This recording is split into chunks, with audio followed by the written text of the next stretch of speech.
राधे राधे दोस्तों। आज हम आपको सुनाएंगे एक ऐसी कहानी जिसमें मृत पिता आकर अपना कर्ज उतारने के लिए कहता है। अगर आप हमारे चैनल पर नए हैं तो प्लीज हमारे चैनल को लाइक करें, सब्सक्राइब करें और शेयर करें। नरेश को कई महीनों से एक जैसा सपना दिखाई दे रहा था।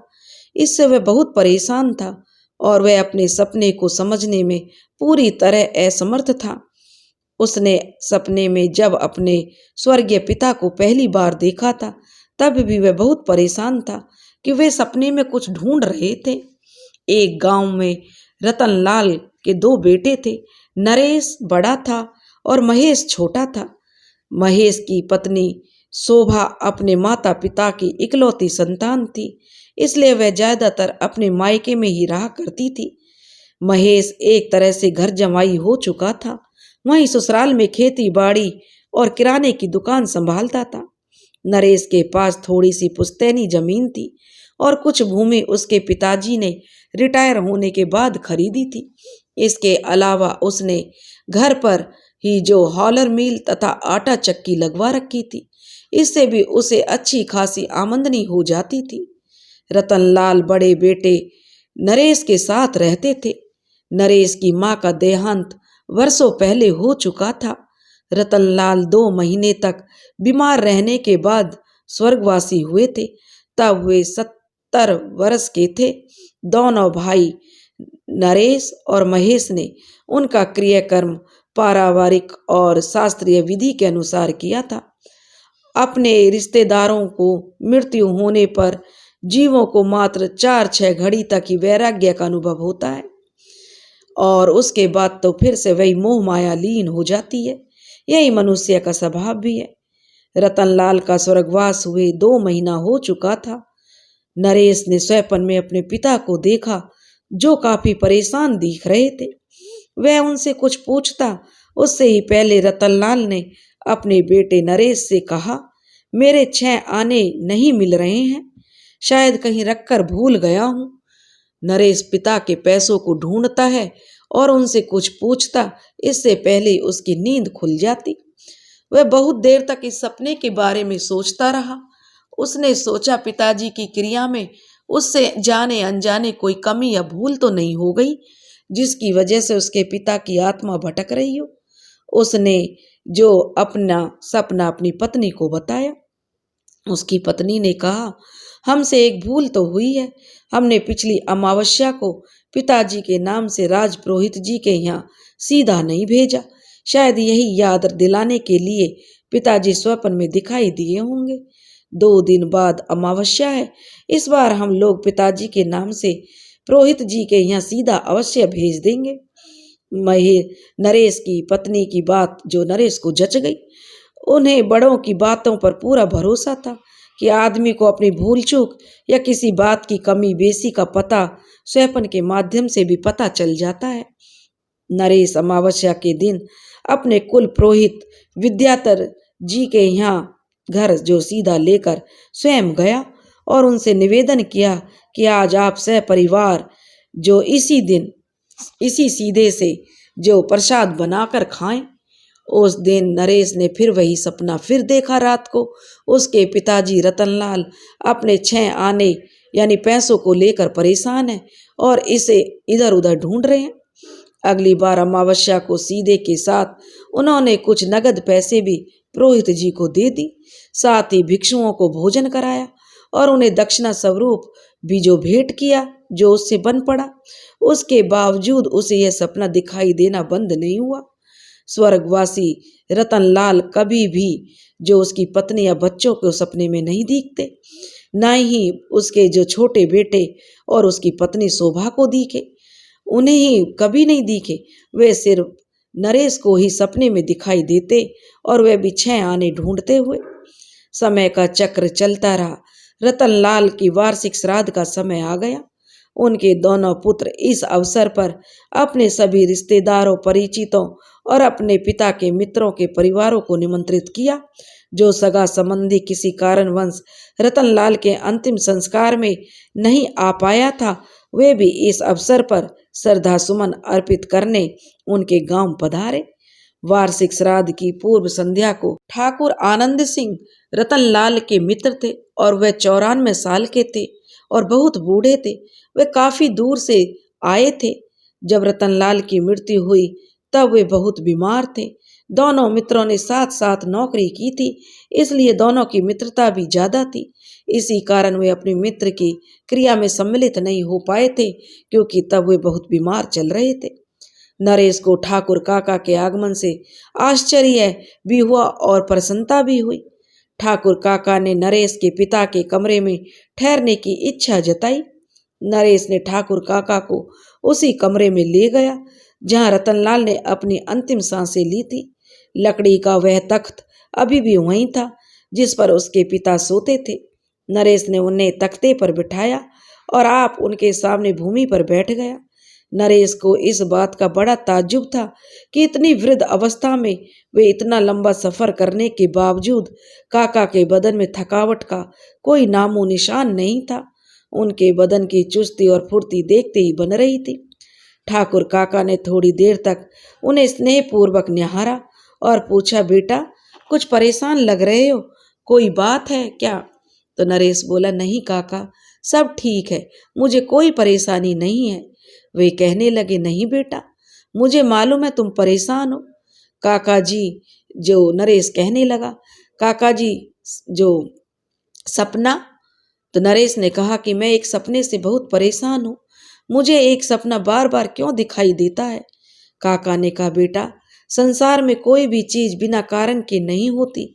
हर बात के होने के पीछे कोई ना कोई कारण छुपा होता है। तुम सपने में रतनलाल को देखते हो ना? तो वह कहने लगा, काका जी आपको कैसे मालूम हुआ? नरेश के तो आश्चर्य का ठिकाना ही नहीं रहा। तब वह काका कहने लगे, वह मेरे सपनों में भी आता है। आपके सपनों में काका? हाँ बेटा, जब रतन मेरा सबसे प्रिय मित्र था, इसलिए उसका मेरे सपनों में आना कोई बड़ी बात नहीं है, काका ने नरेश को बताया। तो नरेश ने कहा, पिताजी आपके सपनों में क्या करते हैं? नरेश ने पूछना चाहा तो ठाकुर काका ने जैसे उसकी बात मन जो पढ़ ली हुए बोले, 6 आने की तलाश। तो निर्मल तो एकदम सकपका गया, उसका तो मुंह खुला का खुला रह गया। अच्छा हाँ काका जी, आपको मालूम है 6 आने का किस्सा क्या है? तो वे बोले, बेटा मैं वही सब बताने आया हूँ इतनी दूर से। काका ने मुस्कुराते हुए कहा, मेरे तथा रतनलाल के सिर पर गंगाधर महाराज का 6 आने का कर्ज सवार है। उससे ऋण उतारे बिना प्रेत योनि से मुक्ति मिलना संभव नहीं है। तो यानी काका मेरे पिताजी प्रेत योनि में? हाँ बेटा। क्यों? क्योंकि हम दोनों मित्रों ने गंगाधर चाचा को उसका 6 आना नहीं लौटाया था। ये 6 आने उनकी दक्षिणा के पैसे थे जो हमसे हजम नहीं हुए। गंगाधर महाराज यानी विद्याधर के दादाजी थे। हाँ काका, वही गंगाधर चाचा जो गांव के रिश्ते के मामा थे, किंतु रतन की दोस्ती की वजह से मैं भी उन्हें चाचा कहता था। यह कब की बात है काका? ठाकुर साहब ने थोड़ी देर तक नरेश को भाव शून्य नजरों से घूरते हुए बोले, फिर बोले, बेटा यही कोई अच्छी या बहादुरी की बात नहीं है। फिर भी सुनो, 6 आने वाला यह किस्सा बहुत समय पहले का है। मेरी माँ का नाम रतन प्रभा था। वे ठाकुर जो बीलभद्र सिंह की इकलौती संतान थी, इस कारण अधिकतर वही मायके में रहती थी। मेरा बचपन यही ननिहाल में बीता। मुझ में तथा रतन के बीच में गहरी मित्रता थी। हमने 8वीं तक की पढ़ाई भी साथ की थी। मेरे एक ताऊ जी जो शहर में नौकरी करते थे, उनकी सिफारिश पर और जमानत पर मेरे पिताजी को उधर ही नौकरी मिल गई और पिताजी भी शहर चले गए। मैं और मेरी माँ दोनों अपने नाना नानी के स्वर्गवास होने तक यहीं रहे। फिर हम भी शहर चले गए। मैंने आगे की पढ़ाई वहीं की और जब मेरी नौकरी भी वहीं लग गई और वहीं रहकर मैं नौकरी करने लगा। यहाँ की जमीन बटाई पर दे दी। उन्हीं दिनों तुम्हारे पिता रतनलाल की भी नौकरी लगी और वह जान वहीं शहर में रहने लगा। इस तरह हम दोनों बाल सखा बिछुड़ गए थे, तो हम एक दूसरे का हाल चिट्ठियों द्वारा लेते रहते थे। साल में एक आध बार ही मेरा इधर आना होता था। कभी रतन नहीं मिलता तो कभी मैं नहीं मिलता था। इस तरह एक बार ऐसा संयोग बना, हम दोनों मित्र दिवाली मनाने गांव आए। मेरा अधिकतर समय उसी के साथ इसी कमरे में बीतता था।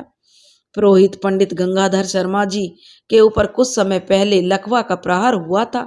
तब उपचार से वह स्वस्थ तो हो गए, किंतु उनके चाल और उच्चारण में थोड़ी सी कसर रह गई थी। हम दोनों उन्हें पुरोहित चाचा कहते थे, इसलिए हमने पहले उनका हालचाल पूछा और उनका आशीर्वाद लिया। लकवा किसी भी तंदुरुस्त आदमी को बिस्तर पकड़ा देने का सामर्थ्य रखता है। पुरोहित चाचा की हालत देखकर हमें बहुत अफसोस हुआ था।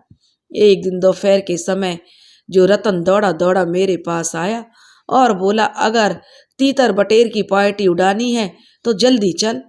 मैंने पूछा कहाँ? तो बोला पंडित चाचा के घर। मैं तुरंत साथ हो लिया।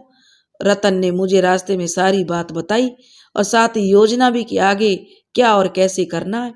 वास्तव में उस दिन पड़ोसी गांव का एक बहेलिया उस गांव में आया हुआ था। वह बांस में पिंजरे के 2 तीतर रखे हुए था। रतन ने तीतर खरीदना चाहा, तब बहेलिये ने इनकार करते हुए जवाब दिया कि वह अभी जल्दी में है, इसलिए वह बाद में उन्हें तीतर बेचने की बात करेगा। रतन मन में सोच कर रह गया। संयोगवश कुछ देर बाद उसे वही बहेलिया गंगाधर चाचा के घर से निकलता हुआ दिखाई दिया। उस समय उसके हाथ में बांस का वह पिंजरा नहीं था जिसमें वह पंछियों को रखता था। को यह समझते देर नहीं लगी कि तीतरों के असल खरीदार गंगाधर चाचा ही हैं। उन्हें किसी ने तीतर का शोरबा पीने को कहा था। ऐसी आम मान्यता है कि कबूतर, तीतर, जंगली मुर्गी और कई पंछी ऐसे होते हैं जिनका शोरबा पीने से लकवाग्रस्त आदमी बिल्कुल ठीक हो जाता है। हम दोनों मित्र पक्के मांसाहारी तो नहीं थे, लेकिन हमें इससे परहेज भी नहीं था। तीतर जैसे पंछी का स्वाद सुनहरा मौका था जो यदा कदा ही सुलभ होता था। इस मौके को छोड़ना बहुत बड़ी मूर्खता होती। हम दोनों खूब सलाह करके गंगाधर चाचा के यहाँ जा पहुंचे। चाचा का बिस्तर मकान के बाहरी कमरे में लगा हुआ था। वहां के लिए रास्ता प्रवेश द्वार से होकर गुजरने वाले गलियारे से होकर जाता था। हमने उन्हें प्रणाम किया और वहीं जमकर बैठ गए। हमने कमरे का निरीक्षण किया, तब पाया कि दूर वाले कोने में बांस का एक बड़ा सा टोकरा उल्टा रखा हुआ है और उसके अतिरिक्त वहां कोई और सामान्य बात नहीं थी। इसका मतलब था कि तीतर वाला पिंजरा टोकरे के नीचे ही था। हम दोनों सही समय पर पहुंच गए। हमने देखा चाचा जी का ध्यान बातचीत में कम, टोकरी की ओर अधिक था। अभी हम वहाँ 5 मिनट भी नहीं बैठे थे कि एकाएक कमरे में पंछियों की बोली की कैं कैं कैं से आवाज गूंज उठा। यह आवाज सीटी की सी ध्वनि जैसी थी और एक बार शुरू हुई तो लगातार आती रही। मैंने पूछा, चाचा जी यह कौन बोला? तो वह बोले, कोई चिड़िया बोल रही है। रतन ने कहा। तो मैं बोला, शर्त लगाता हूं कि यह तीतर की आवाज है और वे 2। मैंने कहा। तब पंडित चाचा पसीना पसीना हो गए थे। इतना कहकर ठाकुर साहब दम लेने के लिए जरा ठहरे, फिर बोले। इसके बाद हमने चाचा जी के मना करने के बावजूद टोकरा हटा दिया। उसके नीचे बांस के पिंजरे में बंद 2 तीतर जो बोल रहे थे। उस वक्त गंगाधर चाचा के चेहरे का जो हाल था वह मुझे अभी तक याद है। उनके मुख पर शर्म, क्रोध और विवशता का मिलता जुलता भाव था। रतन नाटकीय अंदाज में बोला, राम राम राम चाचा जी, घोर अनर्थ। हमें आपसे ऐसी उम्मीद नहीं थी। आप वेद शास्त्र के जानकार और महान विद्वान हैं। आप छुपकर पंछियों का मांस खाते हैं। यह तो बहुत बुरी बात है। यह तो घोर अपराध है। छी छी छी। हाँ चाचा जी, मैंने भी कहा था आप लोगों को जीव हत्या मत करो। ऐसा उपदेश तो आप लोगों को देते हैं और खुद ही छुप छुप कर तीतर बटेर खाते हैं। राम राम, कितना अंधेर है। रतन उनके कान में फुसफुसाया था। चाचा जी खैर मनाइए कि यह हमने देखा है। यदि कोई दूसरा देख लेता तो गजब हो जाता। आपके यहाँ यजमानों को जब यह पता चलेगा तब वे आपके यहाँ कथा पूजा थोड़े ही करवाएंगे। यजमान स्वयं भले कुछ भी ना करें और कुछ भी खाएं पिएं, लेकिन उसे अपना पुरोहित तो सात्विक खान पान वाला ही चाहिए। और चाचा जी, मैंने भी कहा आपने अपना पूरा जीवन दाल रोटी में गुजारा, अब मांस खाकर क्यों अपनी बुढ़ैती खराब कर रहे हो? तो वह बोले, अरे तुम दोनों कुछ ज्यादा ही बोल जाओगे कि मेरी भी कुछ सुनोगे। गंगाधर चाचा झल्ला कर बोले, जो तुम दोनों बक रहे हो वह सब मैं भी जानता हूँ। सबसे पहले तुम दोनों इतना जान लो कि ये मेरे खाने के लिए नहीं है, तब ये मुझे दक्षिणा में मिले हैं। दक्षिणा में तीतर, और वे भी दो दो, आज तक नहीं सुना। वाह चाचा जी वाह, हम दोनों एक साथ बोले। वह बहेलिया जिसे तुम लोगों ने देखा है, वह मेरे पास तीतर बेचने नहीं बल्कि सगुन दिखाने आया था। उसकी एक गाय हफ्ता भर पहले गुम है। मैंने सगुन देखकर बताया कि यदि वह मेरे बताए हुए स्थान पर ढूंढेगा तो उसे गाय मिल जाएगी। उसने मुझे 1.25 रुपये दक्षिणा देना चाहा, किंतु उसके पास मात्र 14 आना था। वह 14 आना देकर तुरंत देकर बाकी 6 आना बाद में देना चाहता था।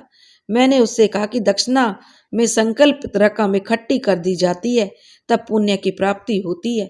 मैंने उसे पैसा लौटा दिया कि तुम्हारे पास जब भी 1.25 रुपये हो तब मुझे दे देना, मुझे कोई जल्दी नहीं है। बहेलिया को मेरे बताए स्थान पर अपनी गाय ढूंढने जाना था। वह 14 आनों के साथ तीतरों को मुझे यहीं छोड़ गया कि वह 6 आने लेकर आ रहा है, तब इन तीतरों को यहाँ से ले जाएगा। हमने कहा चाचा जी, बहेलिया की दक्षिणा 6 आने आप हमसे ले लीजिए और ये तीतर हमें दे दीजिए। उन्होंने खूब मना किया, लेकिन हम भी अड़ गए। हमने उनसे कहा कि आप मना करेंगे तो हम लोगों को बता देंगे कि गंगाधर चाचा तीतर का मांस खाते हैं, हमने खुद देखा है। इस बात पर चाचा थोड़े से डर गए और 6 आना के बदले में तीतर देने को राजी हो गए। काका जी, तो नरेश कहने लगा, आप लोगों ने पंडित दादाजी के 6 आना नहीं दिया? हाँ बेटा, जब नरेश ने पूछा तो काका ने कहा, क्योंकि एक ब्राह्मण को मांस या पंछी बेचना शोभा नहीं देता, यह नीच कर्म है, उससे घोर पाप लगता है, और हम अपनी समझ से उन्हें इस भयंकर पाप से बचाना चाहते थे, इसलिए हमने गंगाधर चाचा को 6 आना नहीं लौटाया। ऐसा नहीं है कि उन्होंने वे 6 आने हमसे मांगे नहीं। जब भी मुलाकात होती वे दबे छुपे तौर पर उसका तकाजा जरूर करते थे और समझाते थे कि दूसरों को पुरोहित की दक्षिणा कभी हजम नहीं होती।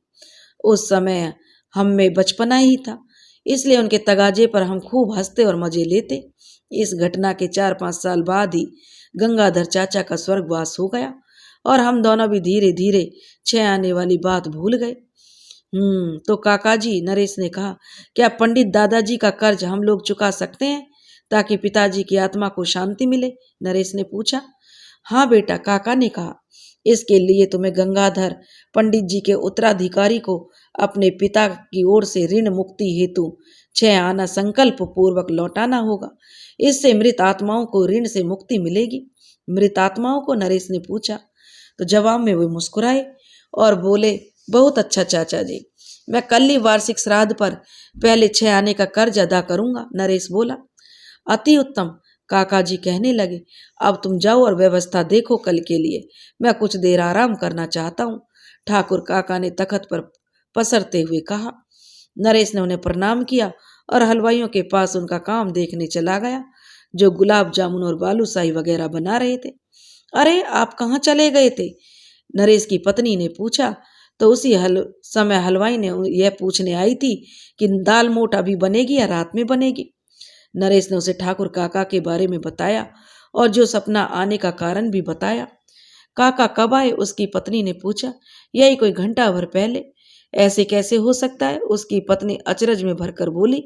कल ही तो शहर से छोटे भैया का फोन आया था कि पिताजी की हालत बहुत नाजुक है, उन्होंने खाना पीना छोड़ दिया, लेकिन काका तो यहाँ पधारे हुए हैं, वह भी एकदम भले चंगे, चलो खुद ही देख लो।